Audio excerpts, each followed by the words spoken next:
বৃষ্টি, এই বৃষ্টি, কতদিনের পরে আবার বৃষ্টি আর আমি, কেবল বৃষ্টি আর আমি, আবার গভীর দুই সখী। বৃষ্টি তার নরম হাত, এই সেদিন নরম হাত, সখীর হাত, যেন আদর, এই প্রথম।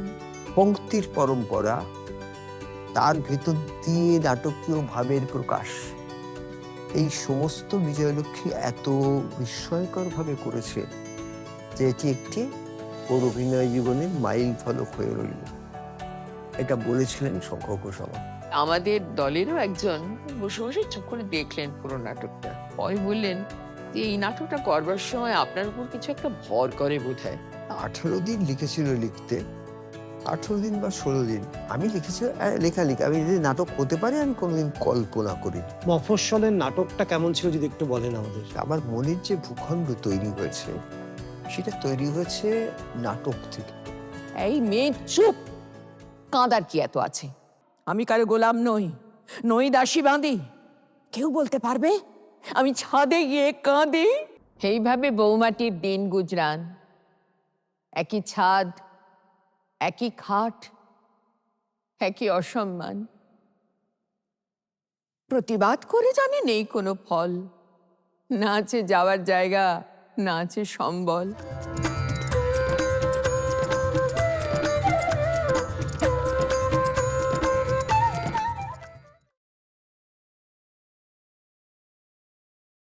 সেবারই নিকট কথা যা বর্ণনা করি, কিছু বলবো ধীরে আসতে, কিছু তড়ি ঘড়ি, কিছুটা অতীতে ঘটল, কিছু বা এক্ষুনি, কিছু তার চোখে দেখা, কিছু কর্ণে শুনি, কিছু তার মেঘে রইল, কিছু বৃষ্টিপাতে ধুয়ে মুছে মনে আসছে দিবসে ও রাতে। কাক পক্ষে মুখে করে নিয়ে গেল কিছু, কিছু উড়ল কুটো হয়ে বাতাসের পিছু। কথাখানি উড়ে গিয়ে যথাতথা পড়ে, শুনে কেউ মুগ্ধ, কেউ চক্ষু বড় করে। দুয়ানি চারানি দিয়ে কথা শুনতে হয়, এ কথা তেমন কথা নয় মহাশয়, এ অতি নিকট কথা, বুকে মারবে ছুরি। কথাখানি সত্য, কিন্তু বলাটি চাতুরী। বনে উপবনে নিত্য কত মেয়ে ঘোরে, বলে তো একজন কাউকে নির্বাচন করে। সে বড় কঠিন কর্ম, সে বড় মুশকিল, লাগে যন্ত্রপাতি, লাগে লেবারের স্কিল। একদিন এক দেবী বৃক্ষে দিয়ে ঠেস, বলে বসলো, মন খারাপ আপনার অভ্যেস। তুমি চমকে গেছো, তুমি অতটা ভাবনি, মনে উঠছে বারংবার চমৎকার ধ্বনি। তখন শীতের হাওয়া শিরীষ শাখায়, বাসটি দাঁড়িয়ে, ফুটো বাসের চাকায়। একসঙ্গে যাওয়া ছিল রাঙামাটি গড়, সেখানে দু চার বাক্য আলাপের পর সারাতে সময় লাগবে শীতের দুপুরে। অন্যরা বলেছে আসছি কাছাকাছি ঘুরে। তুমি থেকে গেলে, যেতে চাইছিল না মন। দলে হলো অনিচ্ছুক আরো একজন, সে খুলে রেখেছে শাল, মুখে পড়ছে চুল, গুঁড়ো টিপ ঝরছে, কানে পোড়ামাটি দুল।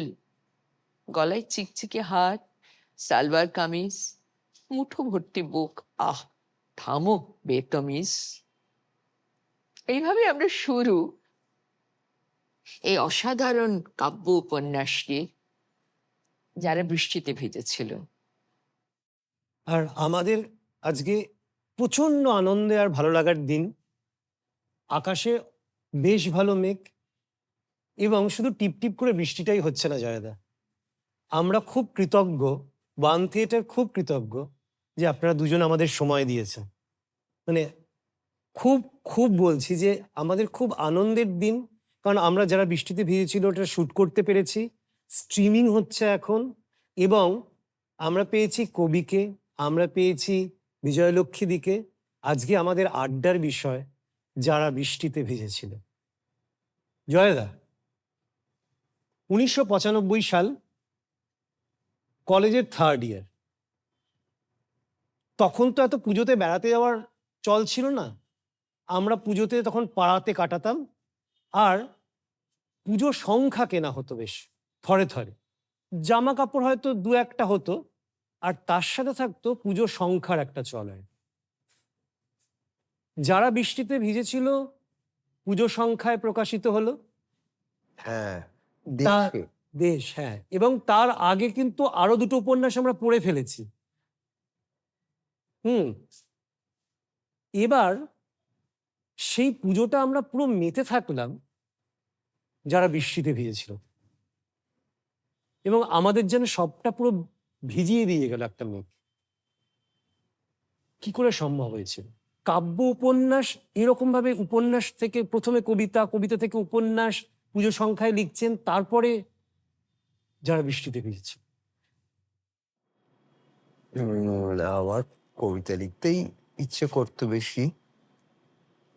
তারপরে যাই হোক উপন্যাস লিখেছিলাম চাকরি সূত্রে। তারপর যখন আরেকবার লেখবার সুযোগ হলো, তখন ভাবলাম একটু ছন্দে লিখি। এইভাবে লিখলাম।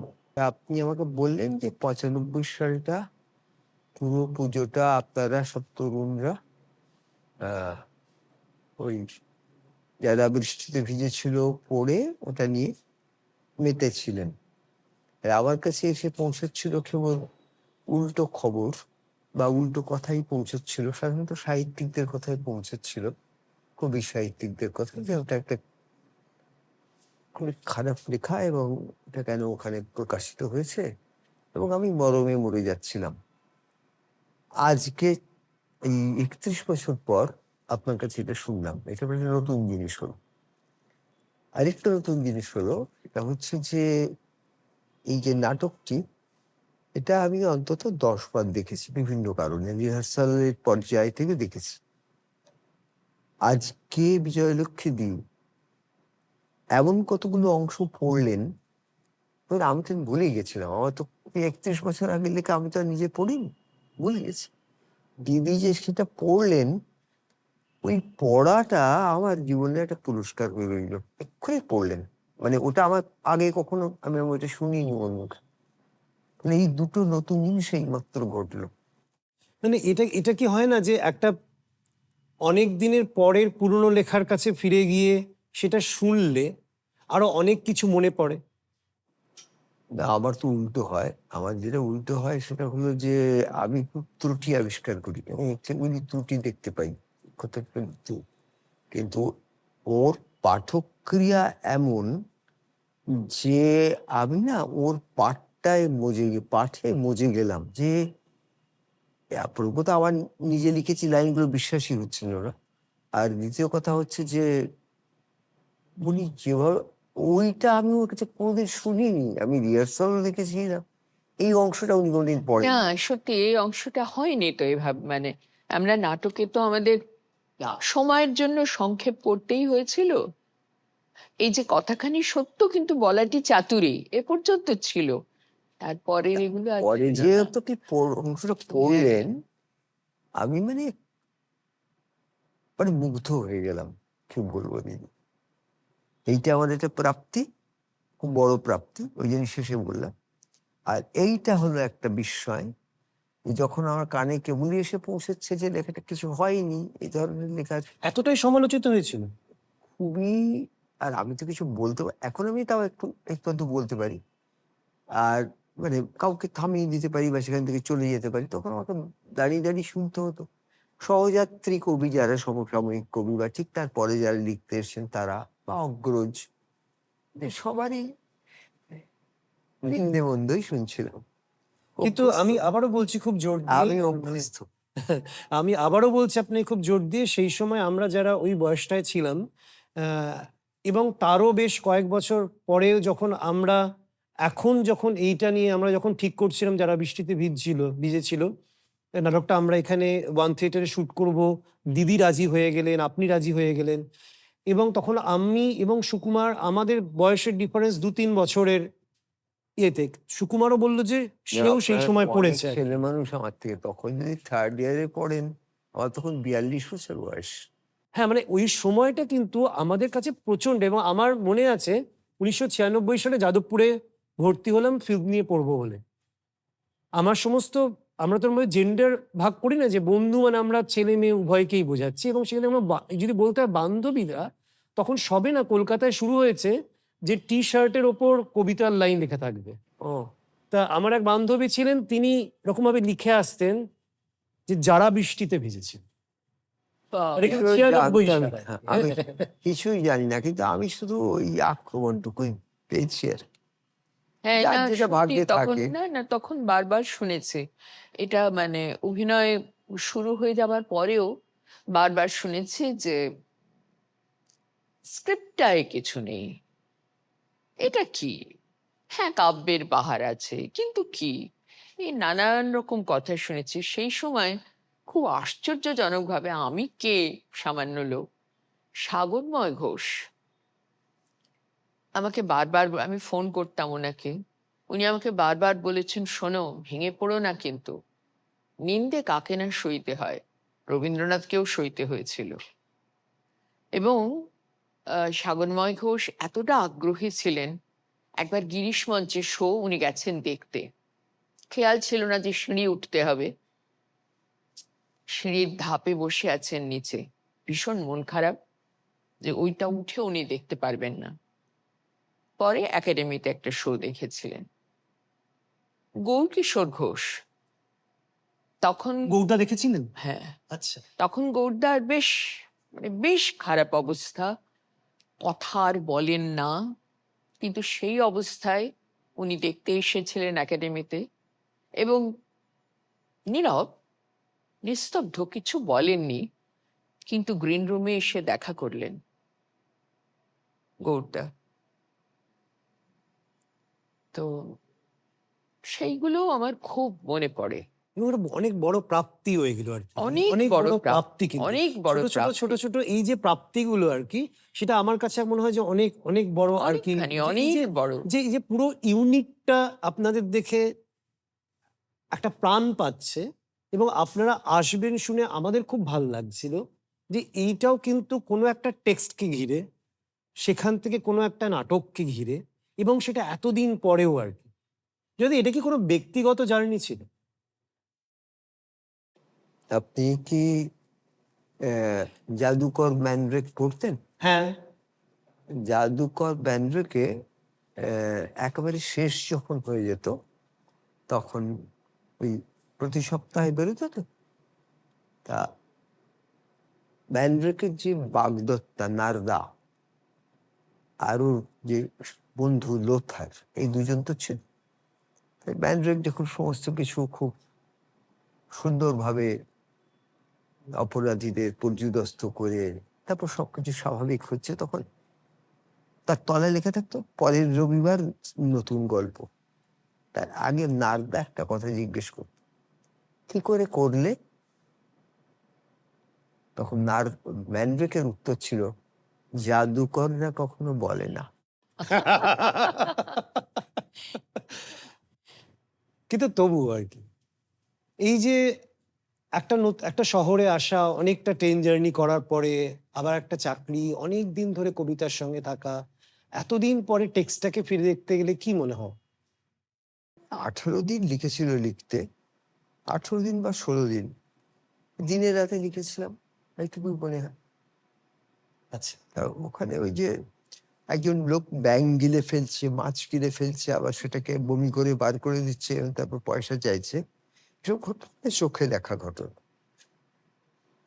একজন লোক প্ল্যাটফর্মে ওই জলের সঙ্গে ব্যাঙ গিলে ফেলছে, মাছ গিলে ফেলছে, তারপর সে উগরে দিচ্ছে, সেটা উগরে দেওয়ার পরে আবার সে ব্যাঙটাকে ধরে কিন্তু সে তার ওই যে সঙ্গে যে কৌটোটা, জল ভরা কৌটো, সেখানে রাখছে, মাছটাকে রাখছে, কারণ সেটা আবার পরে আরেকটা স্টেশনে গিয়ে সেই খেলাটা দেখাবে, এবং তারপর পয়সা চাইছে সবার কাছে। এটা কিন্তু আমার চোখের সামনে দেখা।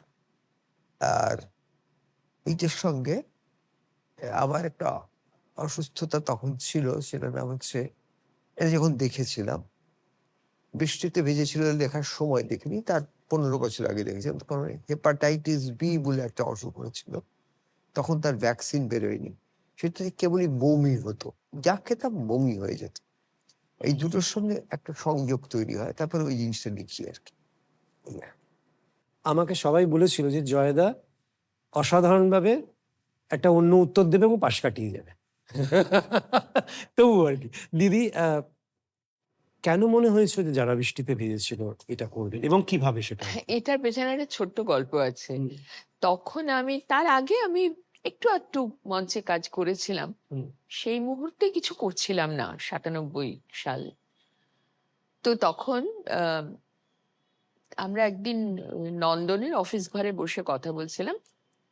তখন অংশু সু উনি বলেন যে আপনি একটা একক করুন না।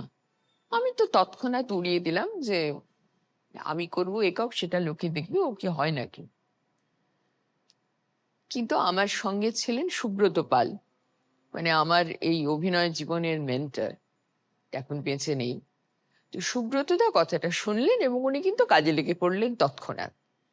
উনি গৌতমের সঙ্গে যোগাযোগ করলেন।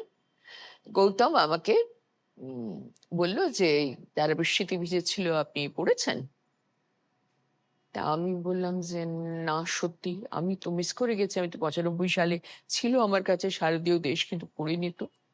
আচ্ছা ঠিক আছে, আমি আপনার কাছে জেরক্স করে পাঠিয়ে দিচ্ছি, আপনি পড়ুন। ও কিন্তু তখন আহ, কিছু কিছু জায়গায় এটা পড়তে শুরু করেছে। তাই বহরমপুরে একটা অনুষ্ঠানে গিয়ে পড়েছে। এটাও আমার পক্ষে একটা নতুন তথ্য, যেটা এই মুহূর্তে জানতে পারলাম। হ্যাঁ, ও পুরো উপন্যাসটাও এক জায়গায় পড়েছিল। না, এটা আমি 4.5 ঘন্টা সময় লেগেছিল। প্রথম আমি শুনছি আজকে, এই 31 বছর পরে, যে গৌতম এই উপন্যাস আগে পুরো পাঠ করেছে। হ্যাঁ, আজ আগে পুরো শুনলাম। পাঠ করেছে। কত প্রাপ্তি হচ্ছে দেখুন। আমাদেরও অনেক প্রাপ্তি হচ্ছে। তারপরে ও বলল যে দেখুন, 4.5 ঘন্টা ধরে তো নাটক করা যাবে না, সংক্ষেপ করতেই হবে। এবার দেখুন এখানে আহ নারী চরিত্র আছে দুটি, এক মেয়েটি আর একজন চরিত্রের দিদি। এবার আপনি কোন অংশটা করতে চান বলুন। তাই বললাম, সত্যি এটার থেকে মানে ছাটকাট করার কথাটা প্রায় ভাবাই যায় না, তবু মেয়েটির কথাটি বেশি বলতে ইচ্ছে করছে। তারপরে সম্পাদনা শুরু হলো। বহু প্রিয় জায়গা যা প্রথমে রাখা হয়েছিল, দেখা যাচ্ছে না সময় খুব বেড়ে যাচ্ছে, একটু ছাঁটকাট করতে হয়েছে। সেগুলো প্রায় প্রত্যেকটা, ওই যে ছাদে যেখানে মেয়েটি আর তার বন্ধু রিনা কথা বলছেন, ওইখানকার কতগুলো কথা বাদ দিতে হয়েছে। সেগুলো খুব প্রাণে লেগেছিল তখন, কিন্তু উপায় নেই, তখন করতেই হয়েছিল।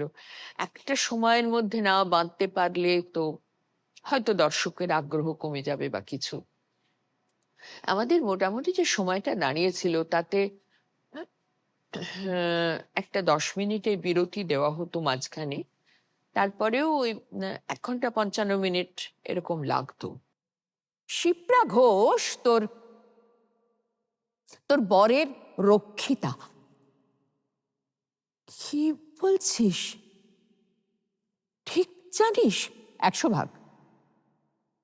ট্যামাক স্ট্রিট, সেখানে এক অফিস ক্লার্ক, রোজ আসে, নিয়মিত ঘুরতে যায়, এমনকি ছুটি কাটায়। হে, জানবি তুই, তোর স্বামী মাঝে মধ্যেই যায় কোথাও, ডুমারে। হ্যাঁ, যায় তো। কোথায় যায় জানিস? না। কলকাতায় কিংবা তার আশেপাশের হোটেলে যায়, রাত কাটায়, ফিরে আসে। বাড়িতে কি বলে তখন? বলে অফিস পাঠাচ্ছে, জরুরি কাজ। ছাই, অফিস ওকে কোথাও পাঠায় না, ওর তো সেই পোস্টই নয়। বাদল দাস বললেন আচ্ছা দেরি করছে, তাহলে আলোটা আমি করব।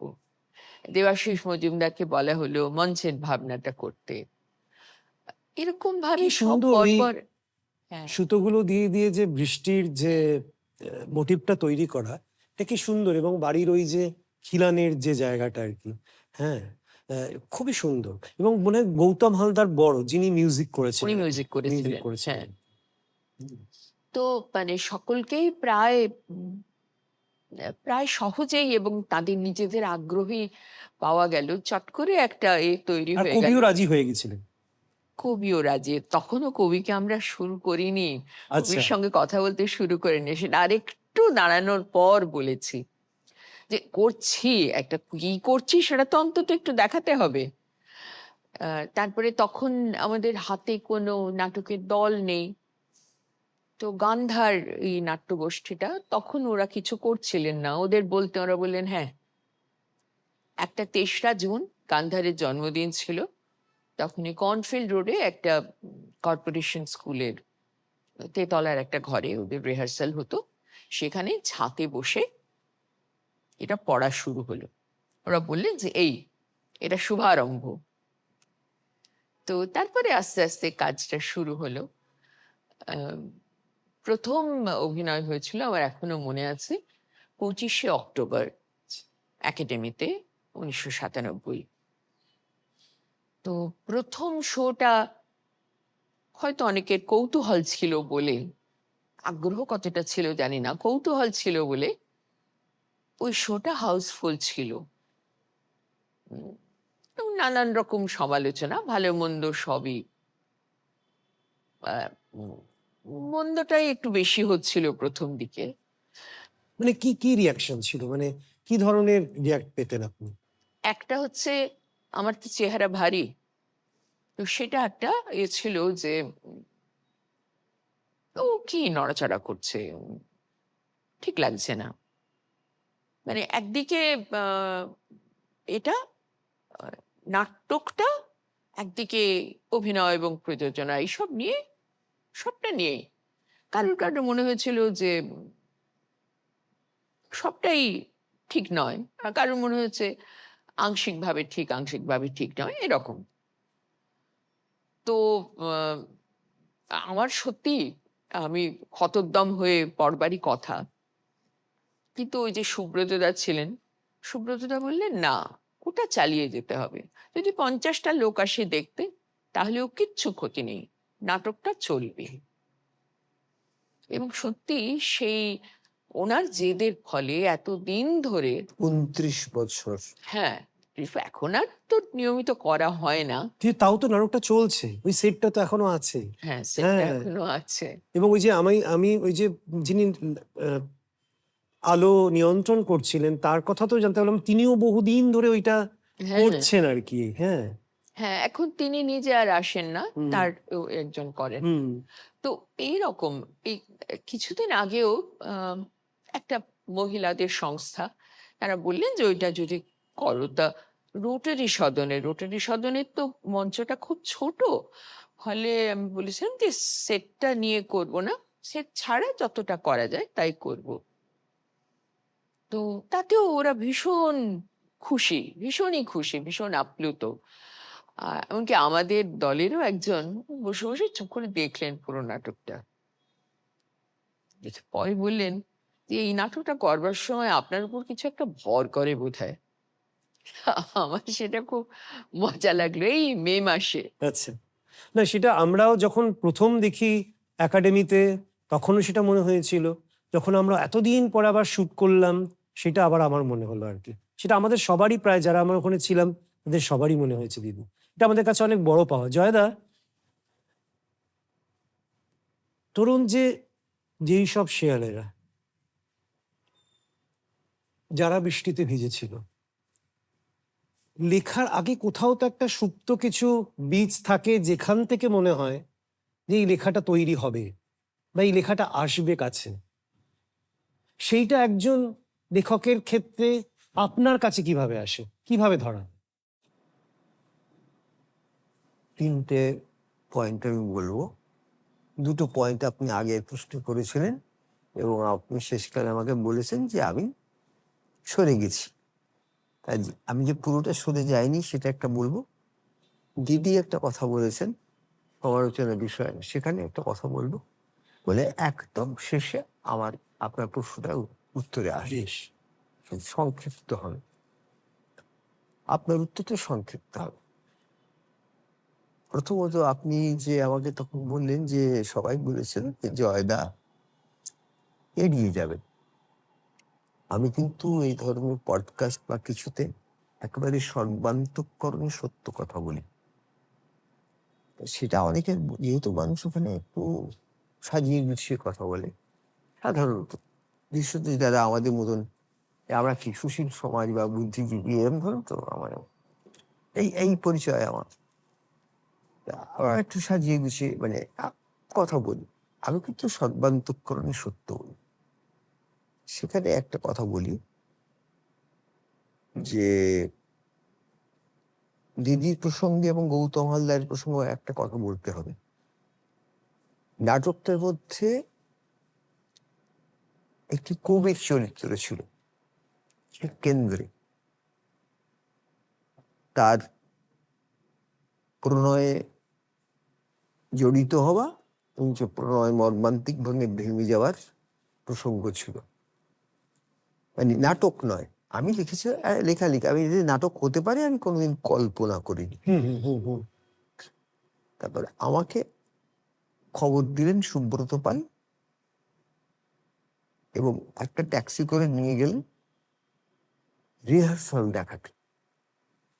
রিহার্সাল দেখে আমি একটা থমকালাম। তবে প্রথম যে অভিনয় হলো সেইটা দেখে আমি অবাক হয়ে গেলাম যে কি অপূর্ব সম্পাদনা হয়েছে। খুব অভিজ্ঞ আপনার শল্য চিকিৎসক যারা হন তারা অনেক সময় যমজ শিশু প্রসবের পর তাদের হয়তো একটা পায়ের, একজনের একটা পায়ের সঙ্গে একটা পা লেগে আছে একসঙ্গে, বা একটা বাহুর সঙ্গে আরেকজনের আরেকটা বাহু লেগে আছে একসঙ্গে। তারা ওই সদ্যজাত শিশুকে অত্যন্ত দক্ষ হাতে, নিপুণ এবং সাবধানতার সঙ্গে, নৈপুণ্য এবং সাবধানতার সঙ্গে অস্ত্রোপচার করে সুস্থভাবে আলাদা করে দেন, যাতে পরবর্তী সময়ে তাদের আলাদা শরীর নিয়ে তারা চলাফেরা করতে পারে। এই নাটকটির যে সম্পাদনা হয়েছিল, যেটা গৌতম হালদার করেছিলেন, সেটা সম্পর্কে আমি এই উপমাটা দিতে চাই যে এই নাটককে যে এইভাবে সম্পাদনা করা যায় এটা আমি ভাবতেও পারি। স্টেশনের সামনে রাখা রিক্সা সার সার একটাতে উঠেছে, অমনি নাম ধরে চিৎকার। কে ডেকেছে, কে ডেকেছে স্কুলের নামে। পিছনে হঠাৎ একটা রিক্সা এসে থামে, তা থেকে আরেকটি মেয়ে নেমেছে লাফিয়ে। কি রে তুই? ইস, উফ, গিয়েছে হাঁপিয়ে। এই হলো রিনা, পড়তো স্কুলে দুজনে, একই সঙ্গে ঘোরা বসা একই বেঞ্চি কোণে। কলেজে বিজ্ঞান নিল, গেল অন্য ঘরে। দেখা নিয়মিত হতো কলেজের পরে। তারপরে হঠাৎ বিয়ে, বাড়িতে লুকিয়ে পালালো সুটকেস হাতে এপাট চুকিয়ে। সেই থেকে দেখা হয়নি, আজই সাক্ষাৎ। রিক্সা যাচ্ছে, তপ্ত মুঠো ধরে নিল হাত। খুব নামকরা পত্রিকায় এর বিরুদ্ধে আলোচনা বেরিয়েছিল, নামকরা অভিনেত্রী করেছিলেন। কিন্তু ব্যক্তিগতভাবে আমি শঙ্খ ঘোষের প্রতি সমর্পিত ছিলাম।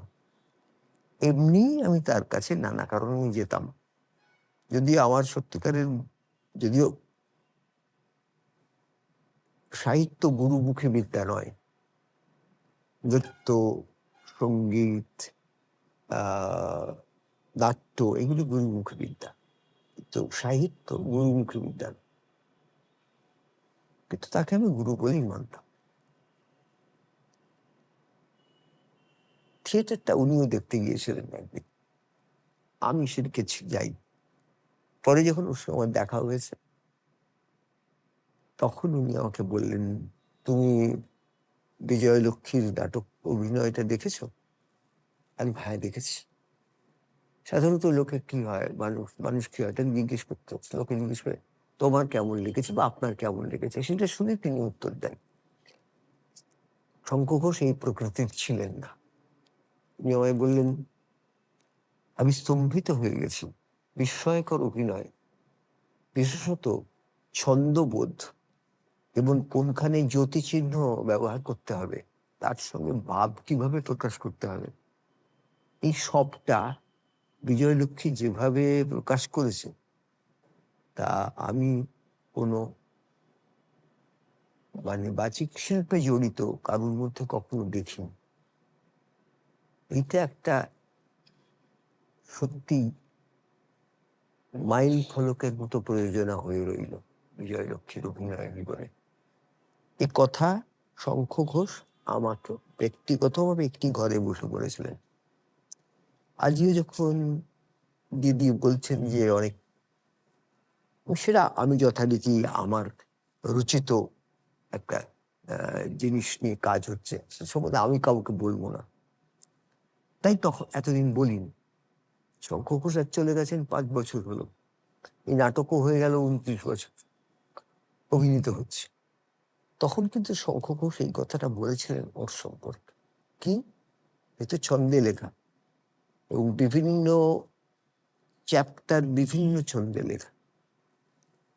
তাই শঙ্খ ঘোষ ছন্দের জ্যোতি, লাইনের শেষে যে অর্থজ্যোতি থাকে, ধরুন রবীন্দ্রনাথের একটা বিখ্যাত কবিতা আপনি জানেন, যাবার সময় হলো বিহঙ্গের দাড়ি, এখনই কুলায় রিক্ত হবে। পরের লাইন, যে এখনই কুলায়ের পরে কিন্তু কোনো জ্যোতিচিহ্ন নেই, রিক্ত হবে।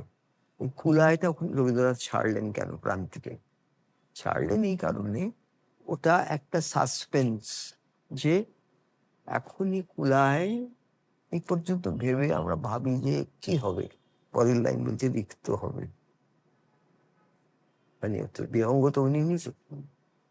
এই যে অর্থজ্যোতি, এর কথা বিশেষভাবে উল্লেখ করেছিলেন শঙ্খ ঘোষ। শুধু ছন্দজ্যোতি নয়, অর্থজ্যোতি,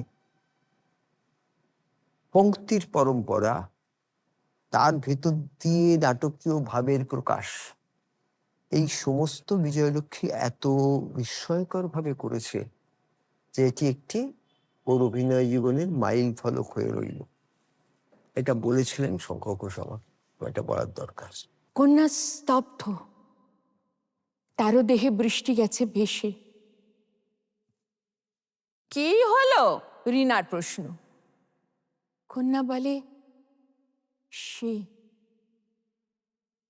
লোকটি এগিয়ে আসছে, কিছু বলছে। তাকে? ভালো আছেন? অনেকদিন দেখিনি আপনাকে।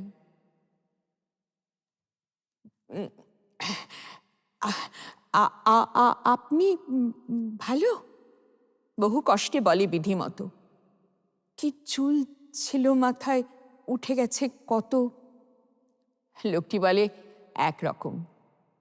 আপনি বুঝি আর এখানে থাকেন না? না তো। আজ থেকে আবার এখানেই থাকবি, সেটা বলে দে না বাবা।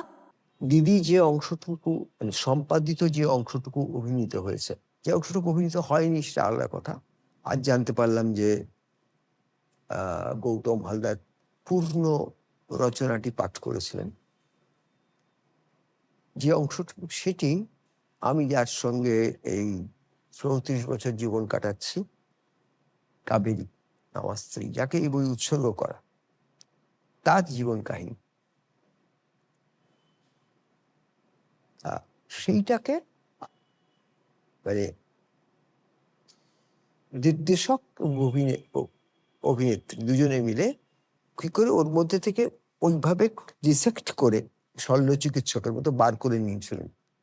কোনখানে ওই কবির জীবনটাকে সরিয়ে দিতে হবে বা খুব গৌণ করে রাখতে হবে, আর কোনখানে মেয়েটির জীবনটাকে বড় করতে হবে, এই যে বিচক্ষণতা, এইটি এই নাটকটি এতদিন ধরে চলবার কারণ বলে আমার মনে হয়। আর শেষ কথা হলো যে আমি প্রায় 3 বছর আগে অবসর গ্রহণ করেছি মুদ্রণ জগৎ থেকে। লিখি, কিন্তু আমি প্রকাশ করি না, তার কারণ আমার মনে হয়েছে যে আমি যা লিখতে চেয়েছিলাম বা যেখানে আমার লেখা পৌঁছানোর দরকার ছিল সেখানে আমি পৌঁছতে পারিনি, আমি লেখা শিখতে পারি। তা এখানেই আমার কথা বলা হয়ে গেল।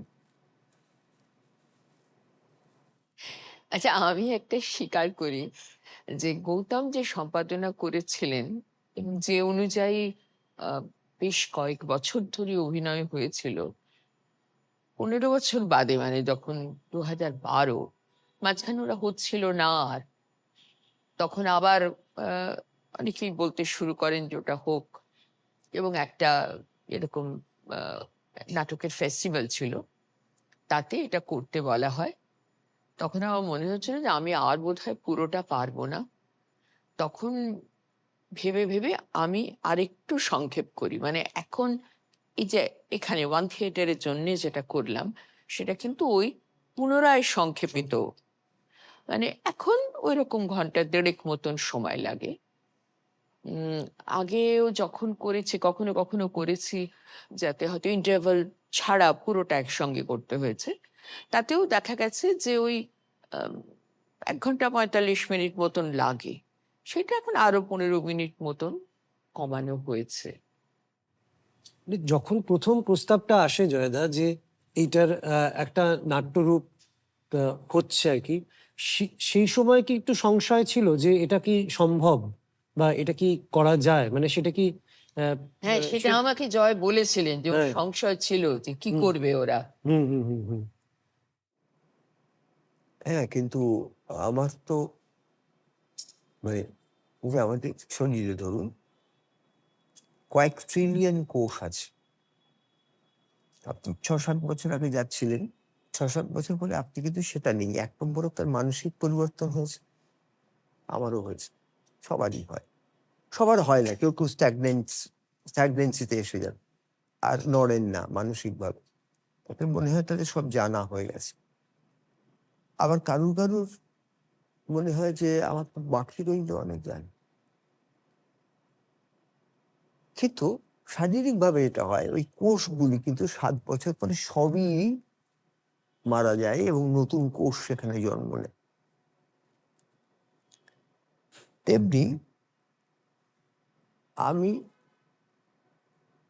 প্রাথমিকভাবে কবি লেখকদের কাছে শুনতাম যে যে নাটক, তার যে গল্প তারা লিখেছেন আর যার ছবি হয়েছে, তারা রাজি হয়েছেন, কিন্তু ছবি করতে দিতে রাজি হয়েছে, কিন্তু যার ছবি হয়েছে তা পছন্দ হয়নি, কিন্তু সেটা প্রকাশ্যে কখনো বলেন না। নিজেদের বন্ধুদের বা বা অন্যদের সামনে বলেন যে না, কিছু করতে পারেনি ইত্যাদি এরকম। আমি একটা অন্য জিনিসে বিশ্বাস করি, সেটা হচ্ছে যে আপনি দেশান্তর জানেন তো, যেমন ধরুন আমরা গ্রীষ্মপ্রধান দেশে রয়েছি। আমি জুন মাসে ইউকেতে গেছিলাম, তখন আমি আরো অনেক বেশি পোশাক পরতাম। ইউকের যেটুকু ঠান্ডা সেটুকু ঠান্ডায় আমি সহ্য করতে পারতাম, আমি গ্রীষ্মপ্রধান দেশ। তাই একটি শিল্প যখন অন্য একটি শিল্পের মধ্যে যায়, যেমন আমরা যখন অন্য দেশে যাই, তখন তাদের যে খাদ্যাভ্যাস তার কিছুটা আমরা গ্রহণ করি। তাদের যে ভাষা, সেই ভাষা আমাদের কিছুটা শিখে নিতে হয়, বলতে হয়। তাদের পোশাক, আমাদের সেই মতো পোশাক পরতে হয় তাদের আবহাওয়ার উষ্ণতা তারতম্য অনুযায়ী। তেমনি অর্থাৎ আমরা আমাদের কিছু কিছু উপাদান ত্যাগ করি, ওখানকার কিছু কিছু উপাদান গ্রহণ করি। একটি শিল্পের দেশ থেকে যখন শিল্পটি আরেকটি শিল্পের দেশে যাচ্ছে, ধরো একটি রচনা, এই রচনাটি যেমন কাব্য উপন্যাস, সেটি গেল নাটকের আঙ্গিক। কোনো রচনা উপন্যাস তা গেল ফিল্মের আঙ্গিক। এবার যিনি পরিচালক, ছবিটা পরিচালনা করছেন, যার মাথায় প্রথম জিনিসটা এসেছে,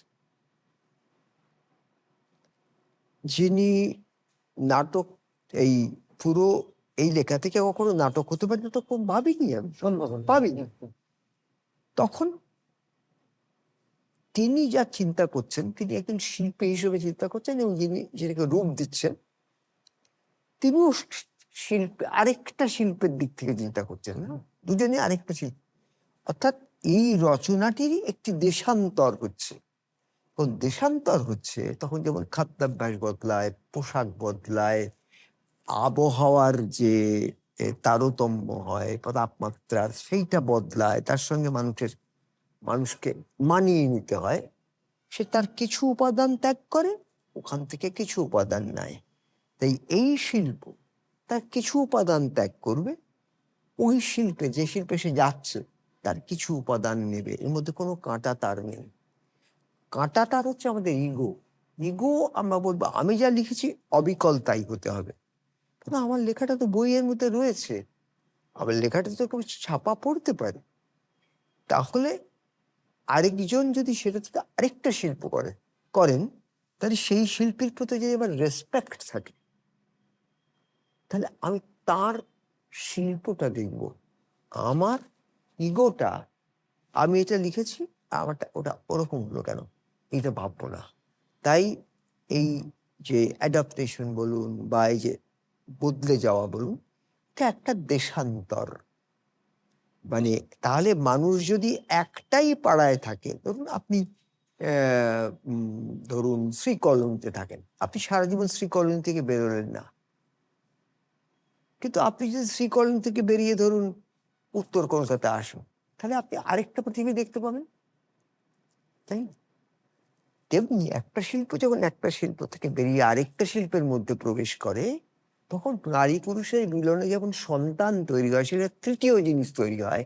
যারা বৃষ্টিতে ভিজেছিল ক্ষেত্রেও তো ঠিক সেটাই হয়েছে, এটা তৃতীয় শিল্প তৈরি হয়েছে। সম্প্রতি একটা পডকাস্ট হচ্ছে, দুটি তরুণী সে পডকাস্ট করছে, সেখানে কোনো গেস্টকে ডাকা হচ্ছে না, তারা নিজেদের পড়া বিষয় নিয়ে কথা বলছে, দর্শন, সাহিত্য, চিত্রকলা, ফিল্ম, তাই নিয়ে কথা বলছে। দুটি তরুণ, তার নাম হচ্ছে থার্ড টেক্সট, সেই পডকাস্টার নাম। এই যে থার্ড টেক্সট তৈরি হয়, আমাদের যদি থার্ড টেক্সট তৈরি করবার ইচ্ছেটা না থাকে, তাহলে আমাদের সভ্যতা এগোতো না। তাই এর ফলে যেটা, আমি খুব সামান্যভাবে এর সঙ্গে যুক্ত, কিন্তু আমি তো এখন এই আজ যে মেঘনাথ বাবু এসেছিলেন, মেঘনাথ বাবু কিছুদিন আগে অমর মিত্রর একটি কাহিনী থেকে একটি নাটক করেছেন।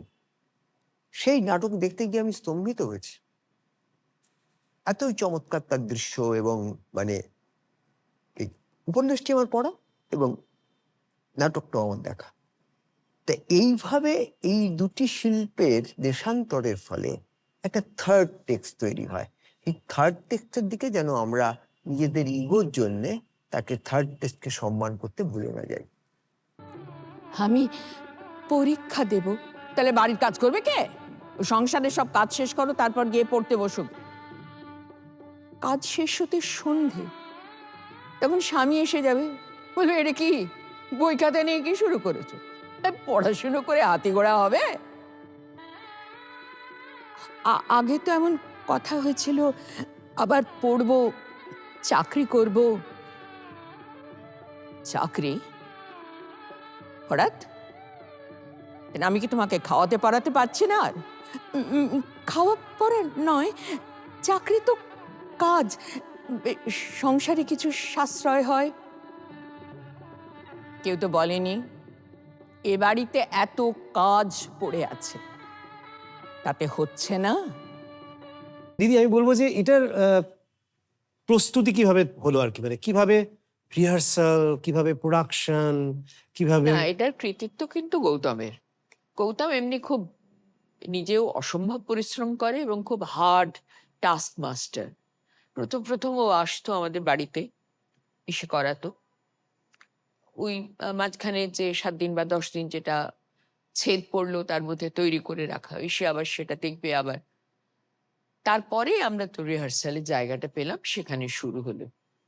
এবং তখন, এখন ভাবলে আমারই একটু লাগে, মানে শারীরিক পরিশ্রমটা কিরকম করতে হতো। ও একটা স্কুল বাড়িতে আমরা কি পাবো, ওই স্কুলের সেই হাই বেঞ্চগুলো, তো ওই দুটো হাই বেঞ্চ এরকম পিঠোপিঠি জোড়া দিয়ে সেটাকে দড়ি দিয়ে বাঁধা হতো। ওইটা হচ্ছে এস এফ স্টেজ, মানে ওই ওপরটা আর ওই নিচেটা। ওটা তফাৎ কিন্তু সত্যিকারের স্টেজের এর থেকে অনেক বেশি, অনেকটা। এবং ওটা খুব রিস্কি। কিন্তু মাসের পর মাস, বছরের পর বছর ওই রিহার্সাল রুমে ওইটাতেই করা হয়েছে। ওই আর কি, গৌতমও খুব পরিশ্রম করেছিল, সত্যি আমারও অনেকটাই পরিশ্রম করতেই হয়েছিল। আরেকটা কথা আমার খুব মনে পড়ে, যখন তো মাঝখানে কয়েকটা শো হয়ে যাওয়ার পর মনে হলো যেন মানুষের আগ্রহটা থিতিয়ে এসছে, লোক বেশি হচ্ছে না। তখন না কেউ পরামর্শ দিয়েছিলেন যে ওই কাব্যটা লোকের কাছে মানে ওইটা ঠেকছে। কাব্য থেকে কি নাটক দেখতে যাব? কাব্য জয় গোস্বামী তো লেখা থাকতো, যেটাকে যদি নাটক করা যায় বা এরকম। তখন কিন্তু সুব্রতদা ওটা খুব স্ট্রিক্টলি বলেছিলেন, না, ওটা কাব্য, ওটা কাব্য জয় গোস্বামী লেখা হবে সব বিজ্ঞাপনে, তাতে যে কটা লোক আসবে।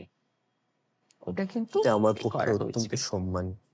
আমি যখন প্রথম সংবাদপত্রের বিজ্ঞাপনে দেখি যারা বৃষ্টিতে ভিজেছিল, নির্দেশনা, অভিনয়, এই দুজনের নাম এবং পাশে কাব্য জয় গোস্বামী, তখন আমিও অত্যন্ত চমকিত এবং অত্যন্ত সম্মানিত বোধ করি। জয়দা যে এই খেলা দেখতে ভালোবাসেন প্রচন্ড, আপনার সঙ্গীতের প্রতি যে এত ভালোবাসা সেটা আমরা অনেকেই জানি।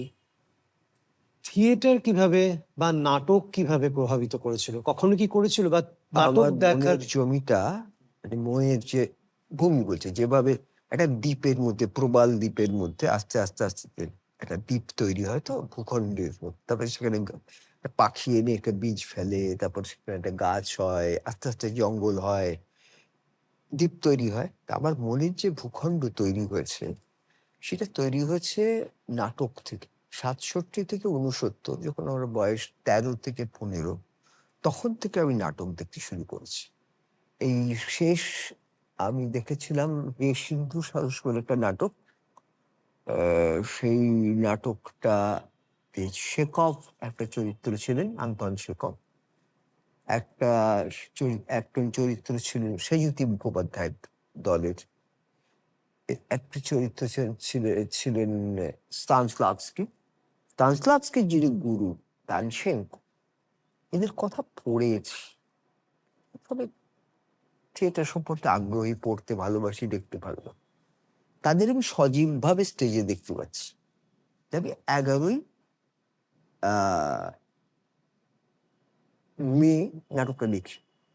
তাহলে ৬৯ সালে আমি একটা নাটক দেখেছিলাম, যার নির্দেশক ছিলেন শ্যামানন্দ জালাল। আর নাটকটার নাম ছিল তুঘলক। আর বাংলা নাট্যমঞ্চ সমিতি প্রযোজনা করেছিলেন সেই নাটকটা। তাতে তুঘলকের ভূমিকা অভিনয় করেছিলেন শুভ মিত্র। তখন থেকে এই নাটক, এই ১১ই নভেম্বর ২০২৫ পর্যন্ত আমি টানা নাটক দেখে কেটেছি। ১২ তারিখ আমাকে হাসপাতালে ভর্তি করতে হয়, তারপরে আমি ৪.৫ মাস ঘরে বন্দি ছিলাম। তারপর দেখলাম দিদির এই সাম্প্রতিক নাটক কান্দারি করতেন, যেখানে দেবাশিস মজুমদারের অপূর্ব নাটক। তার ফলে এত বছর ধরে যে নাটক দেখছি, এরা আমার মনের ভূমিকে তৈরি করেছে। শুধু সাহিত্য থেকে সাহিত্য হয় তা তো নয়।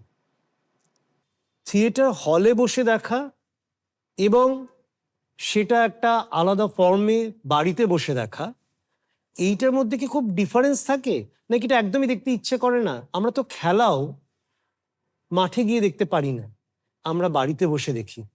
সেটাও তো আমাদের খানিকটা অভ্যেস করানো হয়েছে। শুনুন, এখানে প্রযুক্তির একটা বিষয় আছে। খেলার সঙ্গটা আগে শেষ করে নিন। এটা হলো মাঠে খেলা, ক্রিকেট খেলা আপনি দেখেছেন এবং আপনি ফুটবল খেলাও দেখেছেন, আবার টেলিভিশনে খেলা দেখেছেন। একজন বোলারের একটা বল, ধরুন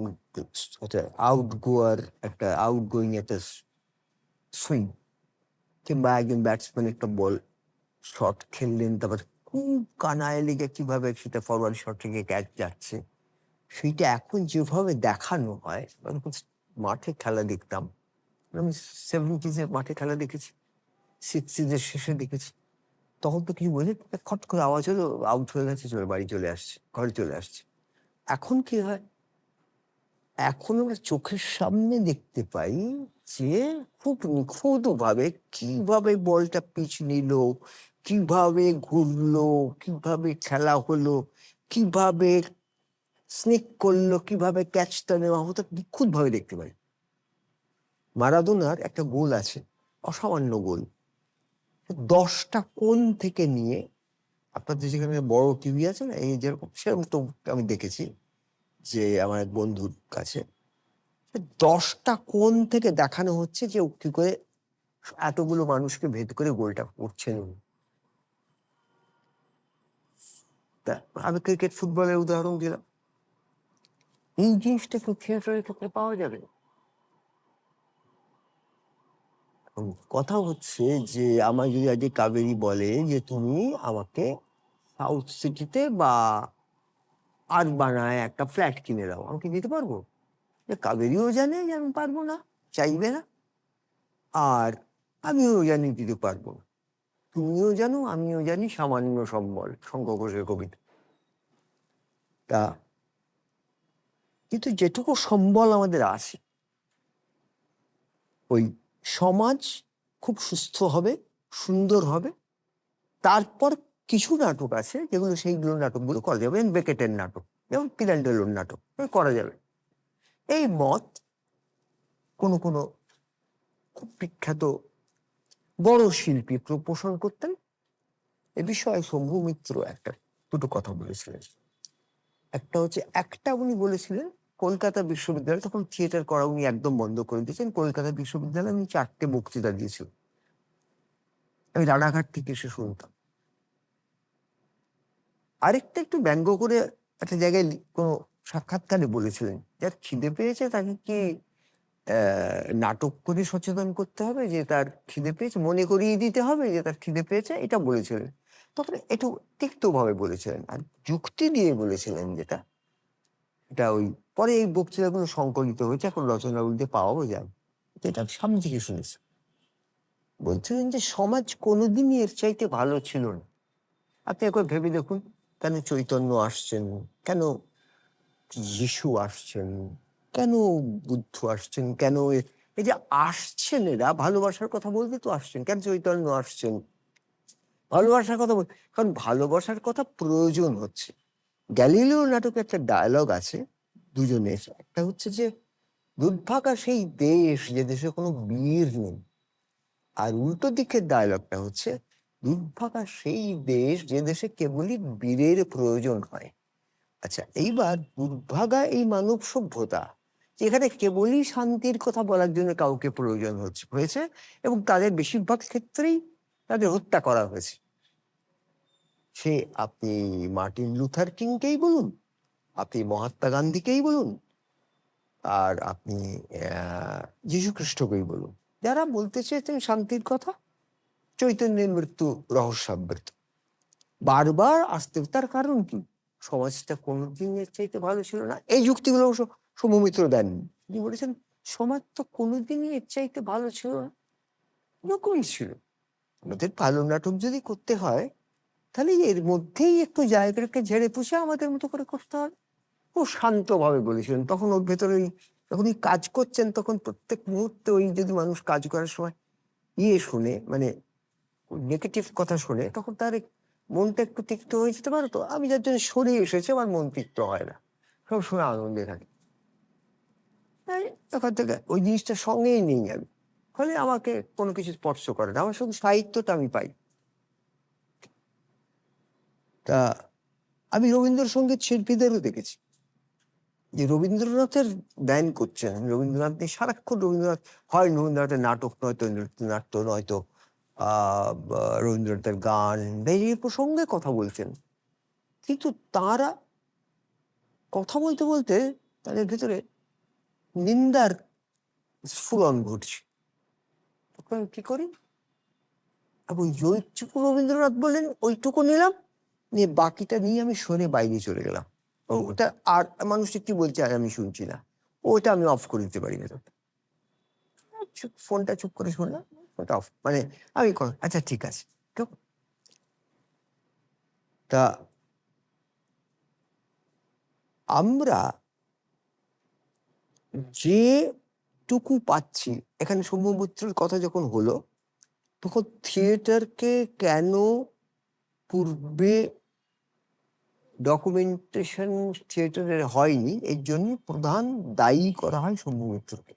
কারণ সৌম্যমিত্র আপত্তি করেছিলেন, ওর যে সমস্ত, অন্যদের ক্ষেত্রে আপত্তি করেন, উনি যেসব কাজ করেছেন সেগুলো যুগন্ধর কাজ করেছেন, রক্তকরবী, চারুদায় বা রাজা পাউস, সেসব কাজ তো যুগন্ধর কাজ।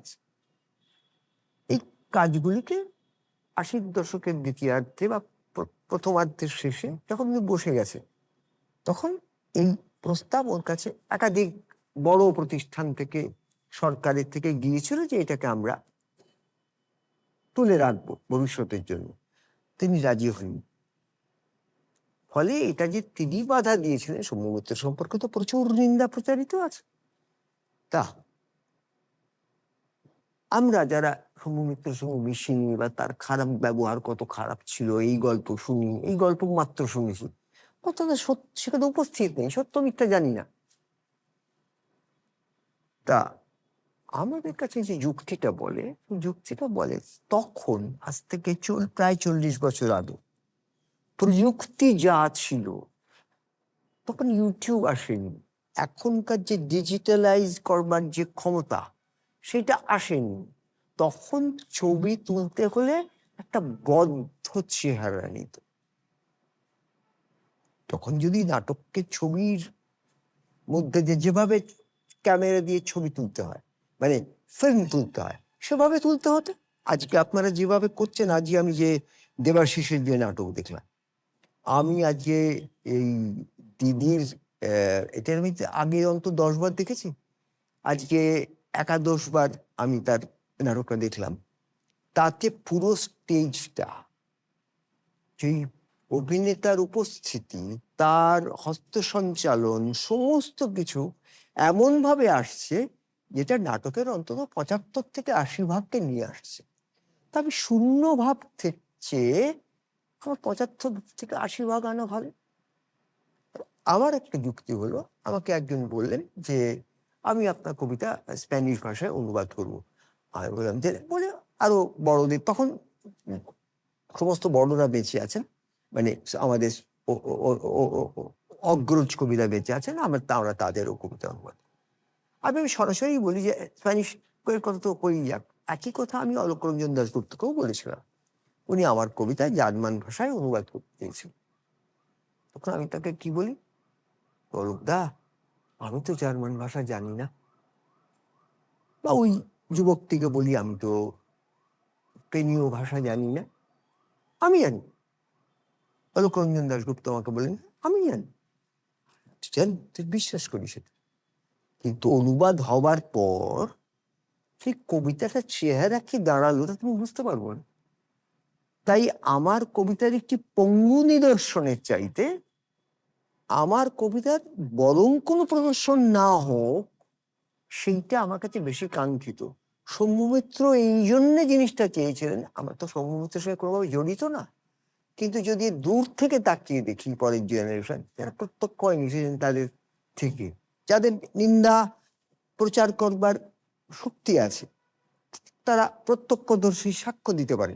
আমরা দেখতে পারি, আমরা ইতিহাসকে দেখতে পারি। তখন তিনি যে বলছেন, তাতে যে বদ্ধ চেহারাটা আসতো, উনি তো এই প্রযুক্তি দেখে যান। 97 সালে মৃত্যু হয়েছে তার 4 বছর আগে তিনি মারণ ব্যাধিতে আক্রান্ত হন। তার কাছে যখন এই প্রস্তাব পৌঁছয় তখন 84, 85, 86 এই সময়, তখনকার যে প্রযুক্তি তা আরেকটি সিনেমায় রূপান্তরিত করতো নাটকটিকে, যেটা তিনি চাননি কোনো পঙ্গু প্রদর্শন।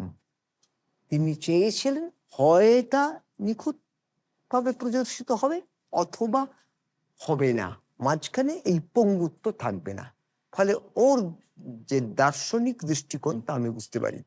আবার আজকে আপনি আমার কথা শুনে বুঝতে পারছেন যে আমি তাকে কতটাই মান্য করি।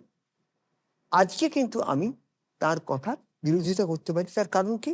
বিরোধিতা নয়, আমি তার কথা থেকে অন্য জিনিসকে সমর্থন করতে পারি। কি কারণে? যে প্রযুক্তি আজকে আপনারা ব্যবহার করছেন সেটা 41 বছর আগে ব্যবহার করা সম্ভব ছিল। এই প্রযুক্তির দ্বারা এইভাবে ওই দেবাশিসের নাটকে ওই যে ছেলেটি গান গেয়ে ওঠে, উড়ন্ত তারাদের ছায়া। হ্যাঁ, আচ্ছা, হ্যাঁ, উড়ন্ত তারাদের ছায়া, এবং ওই যে পুরো জিনিসটা যেভাবে হয়, তা অনেক বেশি লোক, আর যারা বৃষ্টিতে ভিজেছিল একটি মাত্র চরিত্র। যে দুটো সম্পূর্ণ বিপরীত জিনিস আমি একটু আগে দেখলাম। আমার কাছে এটা একটা নতুন দিগন্ত খুলে গেল। এটা যদি সৌম্যমিত্র দেখতে পেতেন, উনি কখনো আপত্তি করতেন না, কারণ উনি সবসময় খোলা দিকে চলে গেছেন। ওর যদি কাজ, লেখা, বক্তৃতা এগুলো শুনে থাকেন, ইন্টারভিউ শুনে থাকেন, বুঝতে পারবেন উনি খুলতে চেয়েছেন সবসময়। আপনারা খুলছেন। অনেক ধন্যবাদ সত্যি জয়াদা, এটা তাই, সত্যি সত্যি তাই। হ্যাঁ। অনেক ধন্যবাদ, খুব ভালো দিদি। আমরা আরেকটু শুনি পাঠ, তারপর আমি একটুখানি জয়দার কাছে যাব আর একটা প্রশ্ন নিয়ে। এই যে আমার এই জায়গাটা খুব খুব কষ্ট হয়েছিল এ করতে, ছাড়তে। সকালে আজ সারা আকাশ কেবল মেঘ, ইলশে গুঁড়ি বৃষ্টি আসে, উড়েও যায়।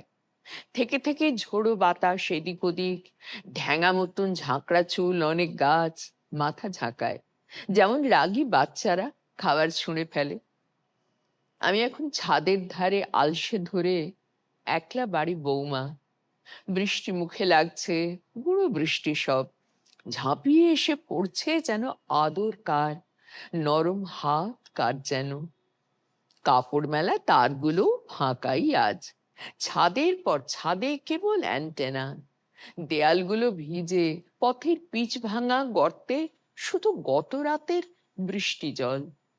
প্রতিবেশীর নতুন বউ কার্নিশের টবগুলোকে যত্ন করে সরাচ্ছে, হাসলো, হেসে চেঁচিয়ে বলে, বাতাস কি, উল্টে যদি নিচে পড়ে। এ বাড়িতেও টবের কাজ করলে হয়, করলে হতো, এখন আর হয় না, আর হয় না। বৃষ্টি, এই বৃষ্টি, কতদিনের পরে আবার বৃষ্টি আর আমি, কেবল বৃষ্টি আর আমি, আবার গভীর দুই সখী। বৃষ্টি তার নরম হাত, এই সেদিন নরম হাত, সখীর হাত, যেন আদর, এই প্রথম। দিদি, আপনি প্রথম অভিনয় এই অংশটা করেছিলেন, করেছিলেন না? দেখেছেন? আমার মনে আছে। সেটা এই ভার্সনটাতে নেই আর কি। হ্যাঁ, এই ভার্সনটাতে এই আমরা অংশটা সেটা আপনি করেছিলেন। এতটা নয়, এই যে বৃষ্টি, এই বৃষ্টি, এইটা ছিল। বৃষ্টি, এই বৃষ্টি ছিল, হ্যাঁ। কারণ এখানে যে মাত্রাবৃত্ত মুক্তক ব্যবহার করা হয়েছে ছন্দের ক্ষেত্রে, সেইটে মানে আপনি এত অপূর্ব এনেছেন, অত্যন্ত ভালো ছন্দজ্ঞান না থাকলে এটা করা যায় না। শঙ্খ ঘোষ এইটার কথাই, মানে এই এই যে এইসব কারণেই এটা, তা আমি এটা ছিল প্রথম প্রথম অন্তত ২-৩টি অভিনয় এটা ছিল। হ্যাঁ, ওই এইটা বৃষ্টি, এই বৃষ্টি, কতদিনের পরে আবার, এই জায়গাটা ছিল। দাদা একদম আলোচনাটা শেষ করব। একটাই কথা খুব জানতে ইচ্ছে করছে, এই যে বললেন না যে অনেক ছোটবেলা থেকে নাটক দেখছেন, এবং তো রানাঘাটে বড় হওয়া, এবং সেই সেই মফস্বলের নাটকটা কেমন ছিল যদি একটু বলেন আমাদের। ওতে ট্রেনে করে আসতাম। আপনি কলকাতাতে এসে হ্যাঁ, দেখতেন? ট্রেনে এসে কলকাতায় দেখতাম। আর আমি তো প্রথম দেখেছি আপনার যাত্রা, তারপর দেখেছি প্রথম দেখেছি কথকতা। এখান থেকে আকর্ষণ হয়। আমাদের ওখানে অনেক মন্দির ছিল, সে মন্দিরে কথকতা হতো, কথক ঠাকুররা পাঠ করতেন। সেইখান থেকে আমার ওই আকর্ষণটা জন্মায়। তারপর যাত্রা হতো, সে নাটক, দস্যু মামুদ, তারপরে এই ধরনের যাত্রা। কিন্তু ওইটা আবার টেনে নিয়ে যেত। ওই যাত্রার যে বাজনা বাজতো না প্রথমে, Concert, যখন হ্যাঁ। শুনতাম কনসার্ট প্রথমবার, ছুটে চলে যেতাম। আচ্ছা, আর ১৯ পয়সা ছিল টিকিট, আর কত কোথায় কোনো টিকিট ছিল না। ওইখান থেকে আগ্রহ তৈরি হয়। আর কলকাতায় আসতাম নাটক দেখতে।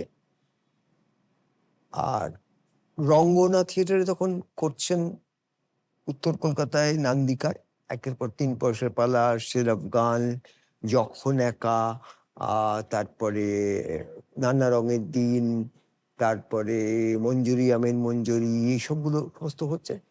শিয়ালদা থেকে হেঁটে চলে আসতাম, হেঁটে ফিরতাম।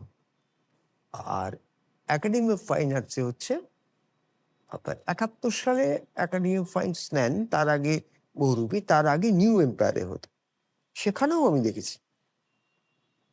ওখান থেকেও হেঁটে ফিরে আসতাম শিয়ালদা, ফিরে শেষে ১০টা ৫৫ লালগোলা ওইটা ধরে বাড়ি আসতাম, কথা বলতে পারতাম ২ দিন তারপর নাটক দেখার পর। এটা ভেতরটাকে একদম সুখ করিয়ে দিত। খুব ভালো লাগলো দিদি এবং জয়দা। আমরা খুব সমৃদ্ধ হলাম আমাদের আজকের এই আড্ডাটায়। আমরা অনেক কিছু নতুন কিছু জানলাম, খুব ভালো লাগলো। আমাদের এখন স্ট্রিমিং হচ্ছে, যারা বৃষ্টিতে ভিজেছিল আপনারা যারা দেখেননি প্লিজ দেখবেন, কেমন লাগছে আমাদের জানাবেন জয়দা এবং দিদি। হ্যাঁ, আমারও খুব এটা ভালো। খুব সকলের কাছে স্বনির্বন্ধ অনুরোধ যে পারলে নাটকটা দেখবেন। এখন তো হচ্ছে।